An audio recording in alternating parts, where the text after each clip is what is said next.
Gold is commonly considered a safe asset. It's considered protection against inflation and a tool to diversify. There's also an emotional appeal to owning gold. Now, despite its allure, gold has not been a top performer for decades. History suggests a different story, and in today's video, we're going to talk about whether gold belongs in your portfolio if you're a long-term investor.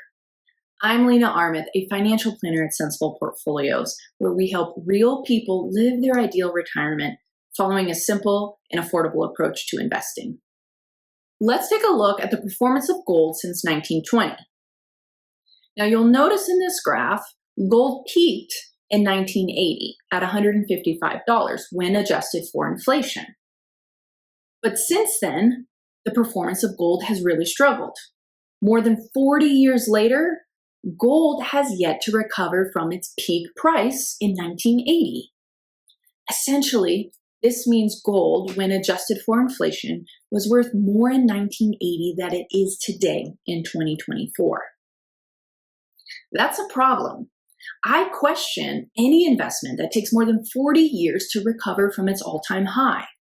Now, if we compare the historical performance of gold to U.S. large cap stocks for the time period between 1972 and 2022, the S&P 500 had 10.43% average annual total return for that time period, whereas gold only had a 7.7% return during that same time period. What does this tell us? Well, when compared to stocks, gold has generally been a poor long-term investment.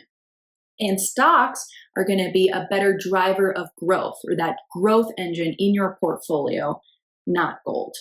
Aside from gold's poor performance as a long-term investment, there's a few other things I don't really like about it, because there's a lot of fear tactics involved with selling you these gold coins, and it becomes a very emotionally appealing investment. I don't really like that.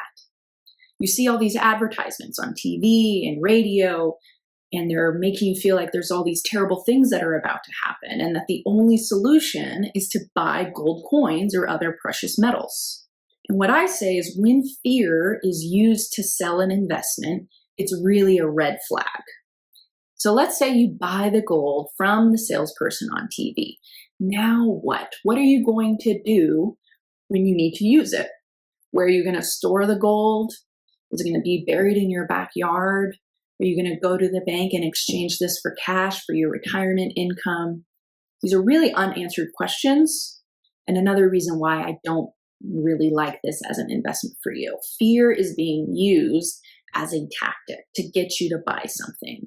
Don't fall for these fear tactics. To wrap things up, gold's performance over the long term has been lackluster at best. If you own gold, you should ask yourself, am I letting these emotions dictate my investment decisions? And if so, is this possibly jeopardizing my future retirement? Once again, I'm Lena Armith, financial planner at Sensible Portfolios. If you need help planning for retirement, visit me at sensibleportfolios.com and schedule a call with me directly. I'd love to hear from you. Thanks again for watching. Like and subscribe, and I'll see you next time.